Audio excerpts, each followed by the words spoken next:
So hey guys, and welcome to the video. Today I'm going to be giving you my review of the Jubilee Odyssey at Fantasy Island. Now this roller coaster ranks #1 on my most underrated roller coasters list, so I wanted to give you my thoughts and opinions on this roller coaster. So if you do go on to like this video, please smack that like button, hit that subscribe button and turn on all notifications so you don't miss a single video. So without further ado, let's get straight on into it. So if you haven't watched one of my reviews before, I rate roller coasters using 5 categories. In each category, a roller coaster can score between 1 and 5 points, and then I add all the points up at the end of the video to give the coaster an overall score, and that's how I rate it. Those 5 categories that I rate the roller coasters with are layout, experience, theming, operation, and location. So let's start off with some facts about the Jubilee Odyssey itself. This is a custom Vekoma SLC with a top speed of 62 miles per hour and a height of 167 feet, making this the world's tallest Vekoma SLC. In its planning stages, this roller coaster was planned to be 267 feet. This would have made it the tallest suspended roller coaster in the world. Unfortunately, these plans never came to be because of local opposition and planning permission laws. So in 2013, this roller coaster had a name change from the Jubilee Odyssey just to Odyssey. I still refer to it as the Jubilee Odyssey though, so if you hear me saying that in this video, I'm really sorry. I'm really old-fashioned and I still call it by its old name. So let's get on to ranking this roller coaster. First, we have the layout. As I mentioned before, this is a custom layout and I really feel like it works to its advantage. It doesn't have a lot of the standard elements that you would see on the Vekoma SLC. The only real ones are the vertical loop and the Cobra roll. And I feel like, again, the reason it works to its advantage is because the elements themselves are really well spaced out. I don't feel bored at all while riding this roller coaster. It's constantly throwing things at you, but it's not one inversion after another, after another, after another. Again, it's really well spaced out. So talking about that vertical loop for a second, that vertical loop stands at an impressive 124 feet tall. That makes it the tallest inversion in the UK at the moment. So I can't fault the layout in all honesty. I think for a custom Vekoma SLC, this is brilliant. That is why I'm giving the layout a 4 out of 5. So next we're going to be talking about experience. In my opinion, a good roller coaster starts from the queue line, so that's where we're going to be starting off. This roller coaster has a very short queue line actually. It's pretty much a straight line to the station. They do have a extended queue line, but that is hardly ever used. So you queue at some standard air gates after scanning your wristband, and then you're seated on the roller coaster. You go up that incredibly tall lift hill. And if you're sat on the front of this roller coaster, you get some great hang time at the top of this lift hill as you're looking down. It's absolutely terrifying and I love it. Then no matter where you are on the roller coaster, you are thrown down this drop into the first loop, and I absolutely love that intense part on this roller coaster. Yeah, it's an SLC, and this is where it starts to show that it's an SLC. It is a little bit shaky, but it's nothing too unbearable. Then you go into that incredibly tall aforementioned vertical loop. I absolutely love that element on this roller coaster. Again, you get some great weightlessness, and then into the Cobra Head, the Cobra roll, sorry. That's where I feel like this roller coaster falters a little bit, just because it does get a little bit unbearable there. You sort of have to brace yourself in the back of the seat. That's where I'm going to go on to restraints actually.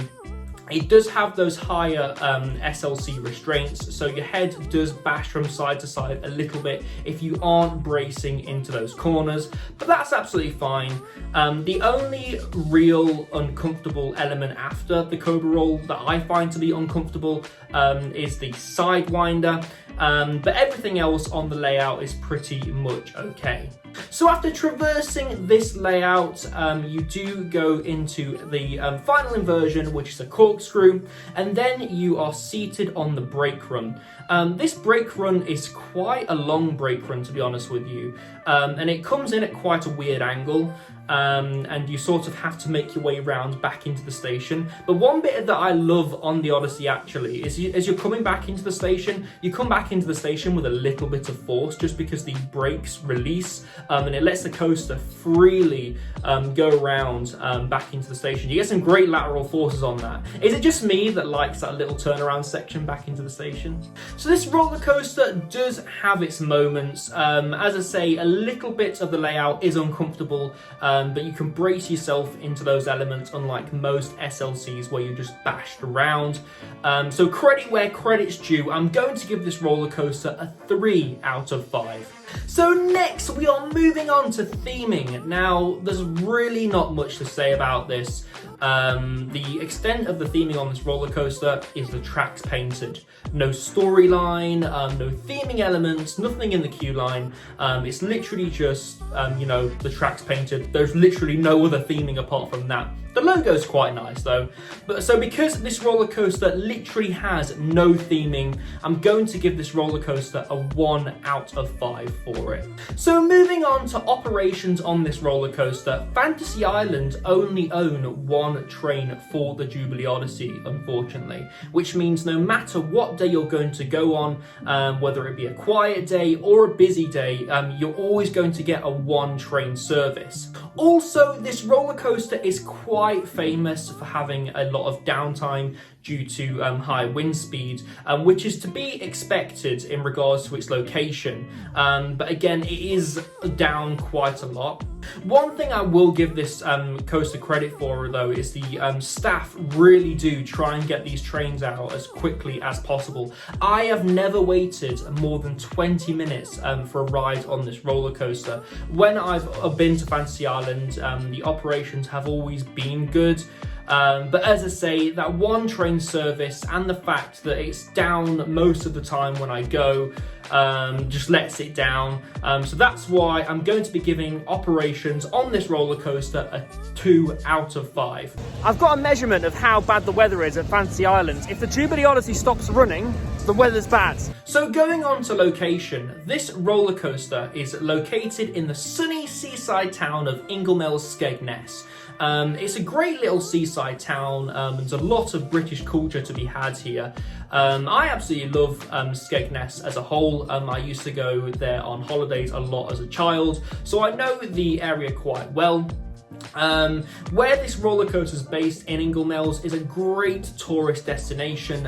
It gets plenty of visitors through the doors, so there's no problem in regards to that. One thing that I did want to mention in this review is when you're driving up to Inglemells, or just Skegness in general, you can see the Odyssey from miles around. And one game that I always like to play when going to Skegness is literally who can see the Odyssey first. On a cloudy day, you're not likely to see it, but on a clear day, you can see it, and it's very prevalent on the Skegness skyline.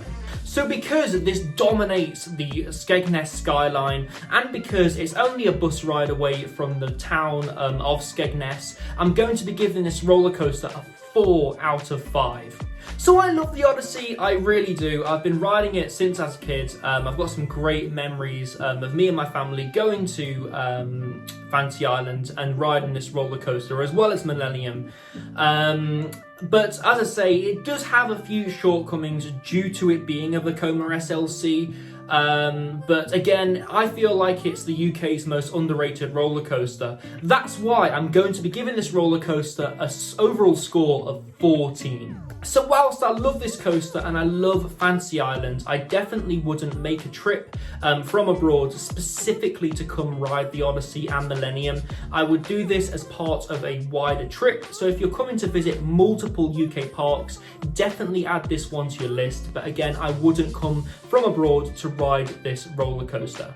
So guys, that has been my review of the Jubilee Odyssey at Fantasy Island. If you have liked it, please smack that like button, hit that subscribe button and turn on all notifications so you don't miss a single video. If you have your own thoughts and opinions on the review or on the roller coaster itself, please let me know down in the comments. Let's start a discussion. So guys, I've been Ryan from iCoaster and I shall see you in the next video. Goodbye.